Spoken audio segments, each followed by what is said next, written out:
Impotence, otherwise called as erectile dysfunction, is when a man is unable to achieve or maintain an erection to engage in the act of reproduction.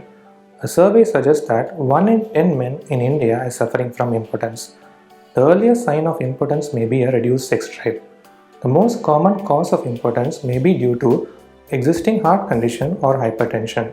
Sometimes, when a person is taking medications for treating hypertension, this can interfere in the sexual function. Some surgeries like prostate surgeries or spinal cord damage or diseases like diabetes and multiple sclerosis can affect the nerves that is responsible for maintaining the potency, which can help in sexual function. Certain psychological conditions like fear, anxiety or depression can interfere with your sexual function. Impotence can be prevented by eating a healthy diet and maintaining your cholesterol and blood pressure levels. As most causes of impotence can be cured, it's still important to consult a physician as early as possible. If you have any queries or questions, type it in the comments below or mail to us at care@humainhealth.com. Subscribe to Humain Health's YouTube channel for more health related videos.